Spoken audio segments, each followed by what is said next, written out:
जब जिंदगी सवाल पूछती है तो जवाब अक्सर किताबों में नहीं बल्कि हमारी सोच में छिपा होता है।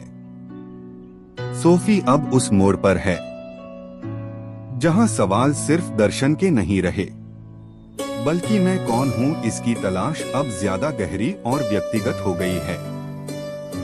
हम सब कभी न कभी इस मोड़ पर आते हैं जहां दुनिया हमें समझ में आती है लेकिन हम खुद को समझ नहीं पाते। इस हिस्से में हम मिलते हैं डेमोक्रिटस से, यानी वो दार्शनिक जिसने हजारों साल पहले इस बात को कहा था कि हर चीज अणु यानी एटॉम्स से बनी होती है। डेमोक्रिटस का मानना था कि ये सारा संसार छोटे छोटे अदृश्य कणों से बना है और ये कण इतने छोटे हैं कि हमारी आंखें उन्हें नहीं देख सकती, लेकिन वो हर चीज का आधार हैं। अब सोचिए, उस माने में जब माइक्रोस्कोप भी नहीं था, कोई यह कह रहा था कि जो भी हमें दिखाई देता है वो वास्तव में ठोस नहीं है, वो तो बस कणों की एक व्यवस्था है। आज हम जिसे विज्ञान कहते हैं, quantum mechanics, particle physics, chemistry, सब उसी सोच का विस्तार है। डेमोक्रिटस ने जो कल्पना की थी, विज्ञान ने उसे साबित कर दिया। तो क्या डेमोक्रिटस सिर्फ एक दार्शनिक था या भविष्य का वैज्ञानिक? लेकिन दोस्तों, ये कहानी सिर्फ अणुओं की नहीं है, ये कहानी है ज्ञान और अनुभव के बीच के अंतर की। सोफी अब इस बात को समझने लगी है कि दर्शन सिर्फ बाहर की दुनिया का विश्लेषण नहीं है, वो एक अंदर की यात्रा भी है, एक प्रयास खुद को देखने का बिना किसी पर्दे के।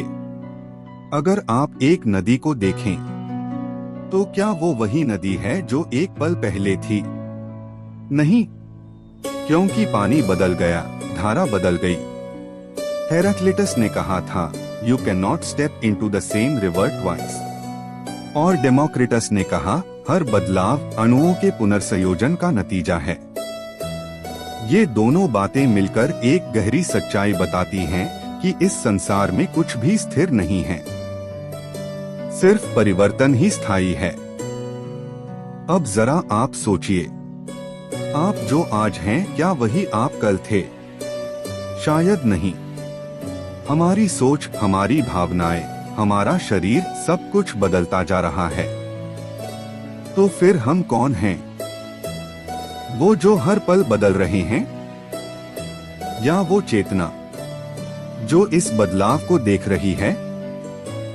डेमोक्रिटस का दर्शन हमें एक और जरूरी बात सिखाता है कि दुनिया बाहर से जितनी स्थायी लगती है, वो भीतर से उतनी ही अस्थिर है, और ये अस्थिरता ही जीवन का सत्य है।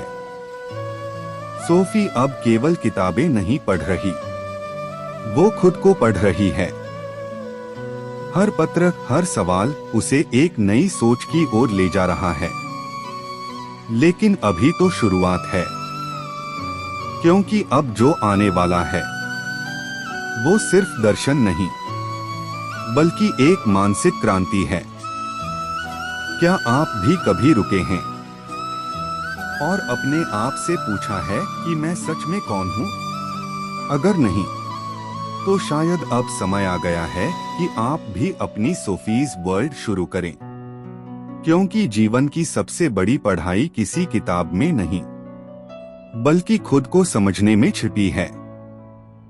मिलते हैं अगले भाग में, जहां सोच और अस्तित्व की परतें और खुलेंगी। तब तक सोचते रहिए, जुड़े रहिए और खुद को पढ़ना मत छोड़िए।